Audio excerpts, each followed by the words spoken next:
Shalom Bapak Ibu yang dikasihi oleh Tuhan. Kembali kita di dalam program Life Study. Orang yang berhenti belajar akan berhenti bertumbuh. Mari kita mulai berdoa terlebih dahulu. Bapa Surgawi, kami bersyukur atas kesempatan ini. Biarlah Tuhan memimpin seluruh percakapan kami, sehingga semuanya bagi puji, hormat, serta kemuliaan nama Tuhan. Terima kasih Bapa, di dalam nama Tuhan Yesus Kristus kami berdoa dan mengucap syukur. Amin. Nah, Bapak Ibu yang dikasihi oleh Tuhan, sebentar lagi kita akan bersama-sama merayakan Imlek. Sebagai keturunan etnis Tionghoa, apapun agamanya, perayaan Imlek adalah suatu perayaan yang penuh dengan keramaian. Tetapi selalu pertanyaannya dari tahun ke tahun, saya sebagai seorang pendeta selalu ditanya, kita yang sudah menjadi Kristen apakah boleh tetap ikut merayakan perayaan Imlek? Perayaan Imlek ini sesungguhnya kalau di negara Tiongkok itu adalah perayaan yang disebut dengan festival musim semi. Jadi permulaan musim semi itu di daratan Tiongkok disambut dengan begitu meriahnya, karena setelah melewati musim dingin, maka mereka ini yang kebanyakan adalah dulunya adalah para petani menyambut tahun baru ini dengan begitu meriah karena mulai musim menanam.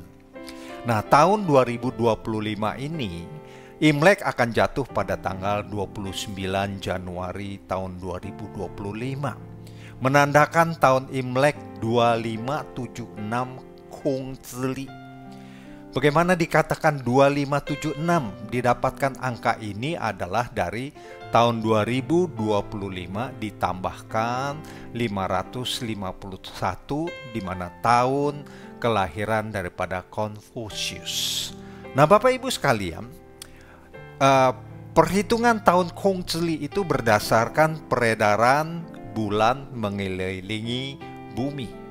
Jadi berbeda dengan penghitungan tahun Masehi.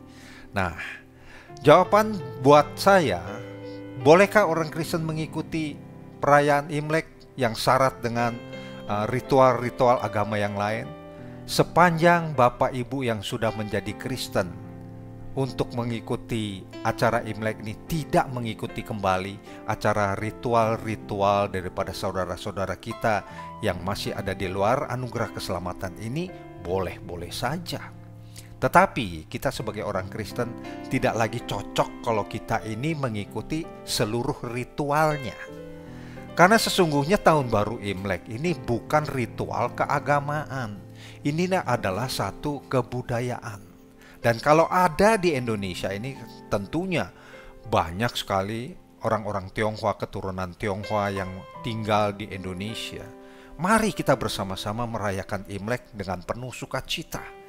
Nah, yang penting di dalam kehidupan kita orang Kristen itu adalah berpegang kepada Keluaran pasal 20 ayat 3. Ini adalah hukum Tuhan yang pertama, yaitu bunyinya begini: jangan ada padamu Allah lain di hadapanku.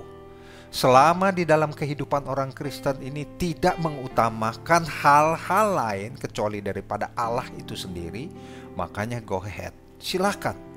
Karena perayaan ini adalah perayaan yang berbasis daripada budaya, bukan keagamaan sama sekali. Nah, perayaan Imlek ini di Tiongkok daratan sebuah perayaan yang dikatakan sebagai festival musim semi. Makanya di Indonesia ini dikenal sebagai tahun baru Imlek. Kata Imlek itu sendiri berasal daripada Yin Li. Yin artinya bulan dan Li artinya penanggalan. Jadi penanggalan yang dipakai oleh orang-orang etnis Tionghoa di dalam merayakan perayaan Imlek itu menggunakan penghitungan peredaran bulan mengelilingi bumi. Nah, tanda berakhirnya musim dingin itu kan akan dimulai dengan musim semi. Nah, menurut penanggalan Gregorian, apa yang kita pakai ini tahun Masehi adalah penanggalan Gregorian. Awal musim semi itu selalu dimulai daripada tanggal 21 Januari sampai dengan 20 Februari setiap tahunnya.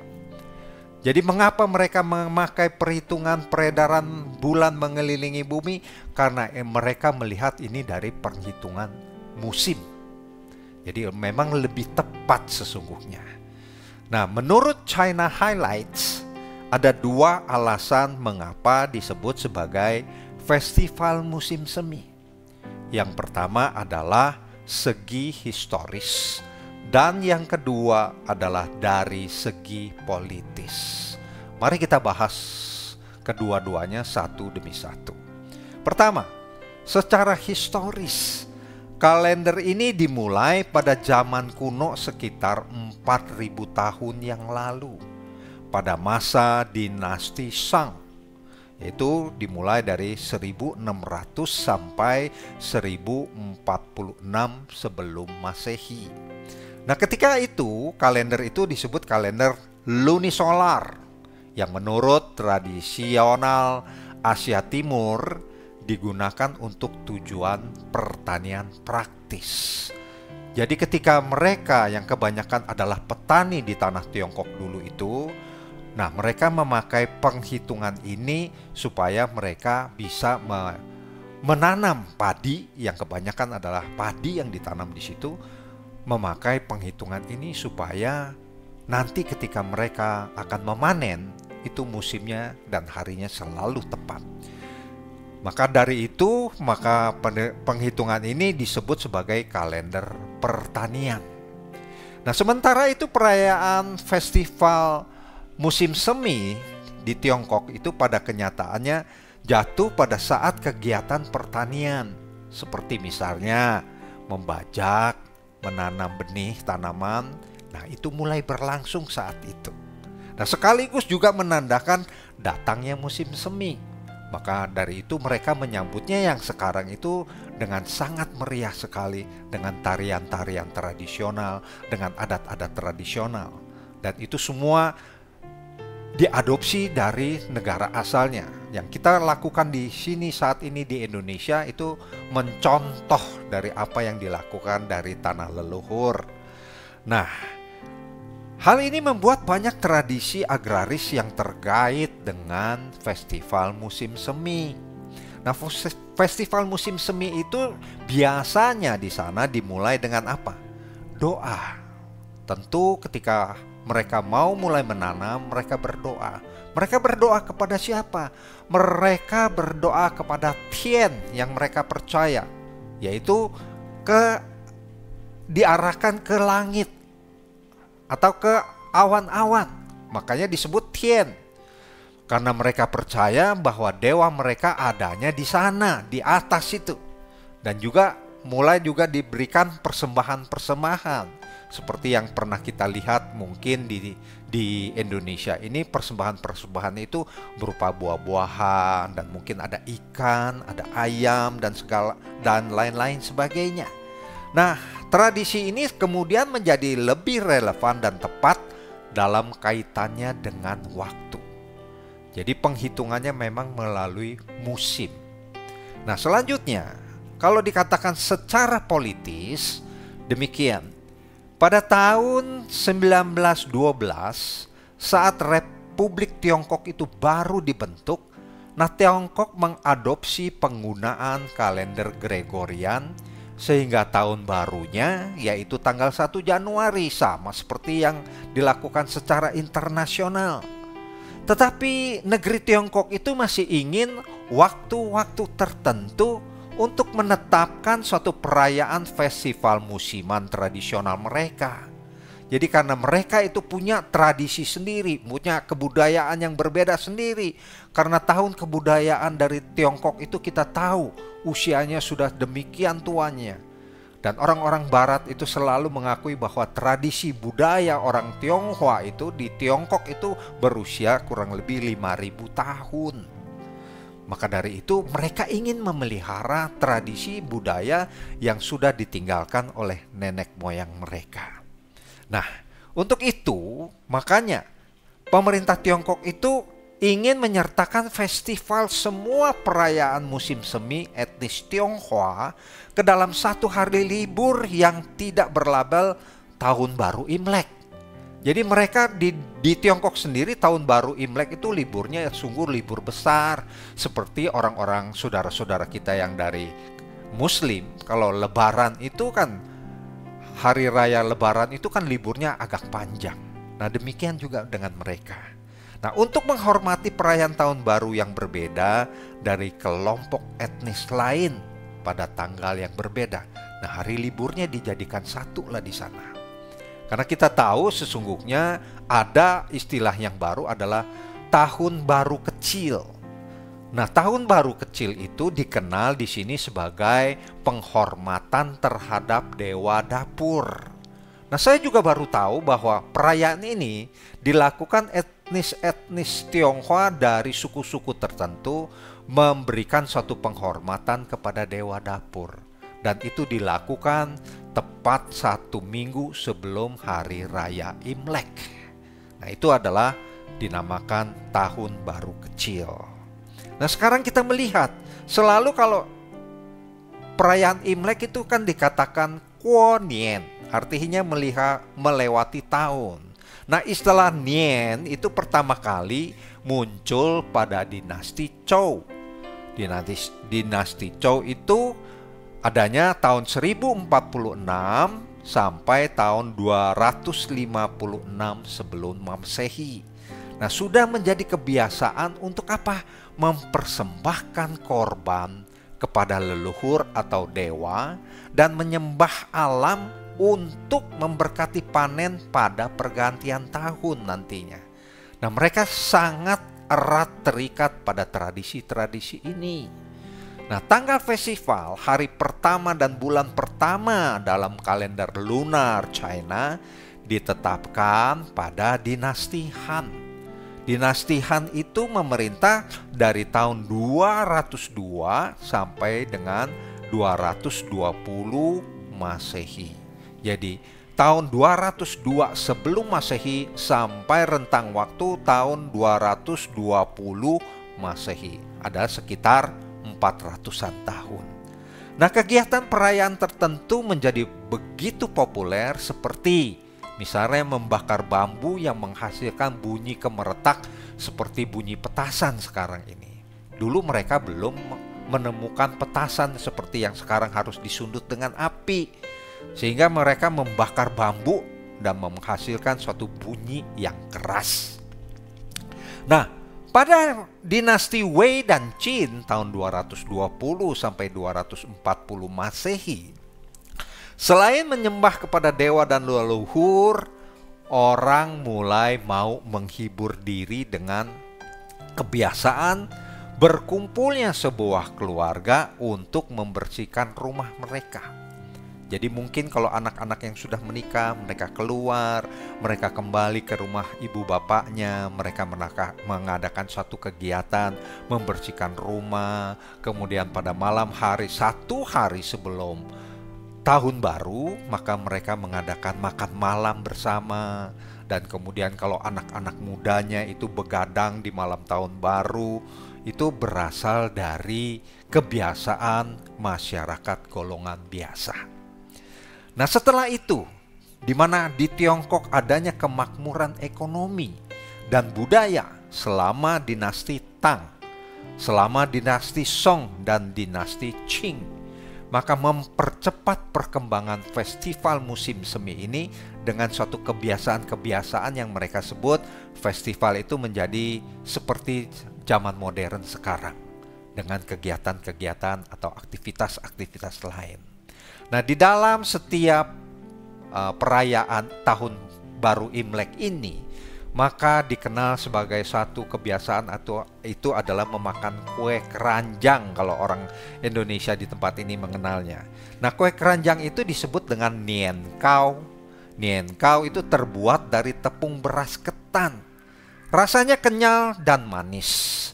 Nah, dilansir dari Kompas, sejarah kue keranjang itu erat kaitannya dengan sosok seorang Perdana Menteri yang bernama Wu Zixi yang hidup tahun 722 sampai 481 sebelum Masehi. Nah, tidak mau rakyat mengalami kelaparan pada waktu itu, maka Wu Zixi itu menyarankan untuk membangun satu tembok pertahanan dari satu kota dari tepung beras ketan, yang selain bisa menjadi tembok untuk menghalau musuh, nah ini bisa dimakan. Nah, karena sarannya tersebut, maka rakyat itu terhindar dari bencana kelaparan. Maka dari itu setiap tahun, makanya orang-orang Tiongkok di Cina daratan itu memakan kue Nian Gao untuk mengingat jasa Wu Zixi tersebut. Nah, ada beberapa legenda cerita yang melatar belakangi orang melakukan kuo Nian. Nah, Nian itu diceritakan oleh tradisi zaman dulu adalah berupa monster, memiliki taring tajam dan juga tanduk yang tinggal di gunung, di lautan, dan di hutan. Nah, Nian ini muncul setiap tahun sekali untuk merusak apa? Untuk bisa merusak makanan atau tanaman yang ditanam oleh penduduk-penduduk desa. Makhluk Nian ini takut dengan cahaya terang, takut dengan bunyi petasan dan warna merah. Sehingga legenda Nian itu menjadi acuan tradisi perayaan Imlek, seperti kita menyalakan lampion, dipasang di depan rumah supaya rumah itu terang. Kemudian memasang kertas merah dengan tulisan-tulisan tertentu di pintu dan di jendela rumah-rumah. Menyalakan petasan serta mengenakan pakaian berwarna merah. Nah, kemudian tahun baru itu tidak terlepas dari apa yang namanya angpau. Ini yang paling disukai oleh para pemuda-pemudi yang belum menikah atau anak-anak kecil. Nah, angpau adalah saat-saat yang sangat dinanti-nantikan oleh anak-anak. Dan angpau ini sebetulnya mempunyai cerita legenda juga di belakangnya. Nah, angpau ini harus berwarna merah, karena merah itu menandakan suatu kesukacitaan. Nah, pernah diceritakan begini, ada makhluk yang bernama Sui, itu dia selalu muncul satu tahun juga sekali. Setiap tengah malam akan mengganggu khususnya anak-anak. Setan Sui ini selalu mengganggu anak-anak dan dia hanya mengusap kepalanya, dan si anak itu keesokannya akan menjadi demam. Nah, oleh seorang petani tua, suatu malam anak ini diberikan itu koin, uang berupa koin zaman dulu, dimasukkan ke dalam amplop merah, ditaruh di bawah bantal. Nah, ketika makhluk Sui ini muncul, itu koin uang logam itu tiba-tiba bersinar sehingga membuat Sui ini takut. Dan dia pergi meninggalkan, dan anak-anak di desa tersebut tidak ada yang mengganggu. Nah, sejak saat itulah makanya anak-anak kalau setiap tahun baru Imlek diberikan angpau ini sebagai suatu tanda. Sebetulnya sekarang ini adalah suatu tanda kita orang tua memberikan berkat kepada anak-anak atau memberikan berkat kepada generasi-generasi yang lebih muda. Nah, di dalam Alkitab ini dikatakan di dalam Yosua pasal 1 ayat 8, sebetulnya yang menjadi patokan kita, janganlah engkau lupa memperkatakan kitab Taurat ini, tetapi renungkanlah itu siang dan malam, supaya engkau bertindak hati-hati sesuai dengan segala yang tertulis di dalamnya. Sebab dengan demikian perjalananmu akan berhasil dan beruntung.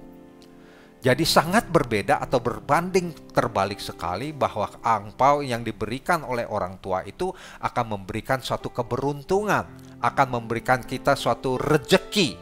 Karena rejeki dan keberuntungan itu bagi orang Kristen datangnya hanya daripada Tuhan. Oleh karena itu, saran saya dengan adanya cerita-cerita legenda ini di balik perayaan Imlek, saya ingin memberikan suatu ayat. Demikian. 1 Timotius pasal 4 ayat 7 berkata demikian. Tetapi jauhilah tahayul dan dongeng nenek tua. Latihlah dirimu beribadah. Beribadah itu artinya melatih diri dengan hal-hal yang ilahi, dengan hal-hal yang kesalehan atau hal-hal yang suci, yang kudus, yang sifatnya ketuhanan. Jadi dengan demikian, kita itu tidak mudah percaya dengan legenda-legenda yang ada di balik cerita suatu perayaan. Nah, inilah yang penting yang menjadi pegangan bagi orang percaya.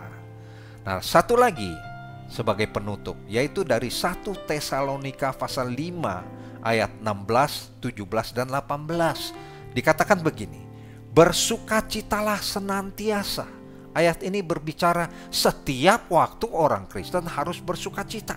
Bukan hanya di saat kita menyambut satu tahun baru atau menyambut satu upacara yang khusus. Dan di dalam ayat 17 dikatakan, tetaplah berdoa. Kita setiap hari berdoa, bukan hanya pada acara-acara khusus baru kita berdoa. Kemudian di dalam ayat 18 dikatakan, mengucap syukurlah dalam segala hal, sebab itulah yang dikehendaki Allah di dalam Kristus bagi kamu. Nah, bagi orang Kristen, tetap berdoa, tetap bersukacita, dan mengucap syukur itu tidak terikat kepada hari. Ingat, perayaan Imlek, kita boleh melakukannya, kita boleh merayakannya bersama-sama, tetap bersukacita, tetap bersyukur, dan juga tetap berdoa. Doa kita tentunya kepada Tuhan Yesus Kristus dan bukan kepada arwah leluhur. Karena itu semua sudah tidak sesuai dengan keimanan Kristen kita. Nah, kiranya ini semua bisa membantu kita, generasi-generasi muda Kristen, yang mungkin belum tahu ada beberapa cerita legendaris yang ada di balik peristiwa melakukan perayaan hari Imlek. Tetap lakukan seperti apa yang saudara percaya dan jangan mudah percaya kepada dongeng nenek-nenek tua, karena itu semua akan membawa kita mengingkari iman yang sudah kita pelihara selama ini. Nah, sekali lagi saya ingin mengatakan, Xing Nian Kuai Le artinya di dalam perayaan Imlek ini tetap bersukacita. Xing Nian Hao adalah tahun baru Imlek itu baik. Senti Jiankang, Xing Xiang Si Cheng, arti tubuhnya sehat, tubuhmu sehat. Apa yang kita pikirkan, itulah yang Tuhan berkati, Tuhan berikan di dalam kehidupan kita. Amin. Mari kita berdoa.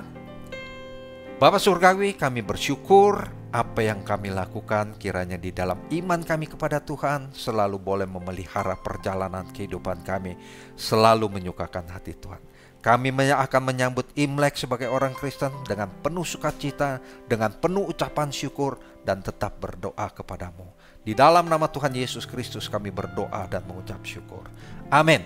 Bapak Ibu sekalian, kami dari Lifehouse Community mengadakan ibadah setiap hari Minggu jam 10 bertempat di Wang Plaza lantai 2 Jalan Panjang. Bagi Bapak Ibu yang belum mempunyai tempat beribadah secara khusus, kami undang bisa datang ke Lifehouse Community. Dan jangan lupa, siapapun yang berhenti belajar akan berhenti bertumbuh. Amin. Tuhan Yesus memberkati kita sekalian.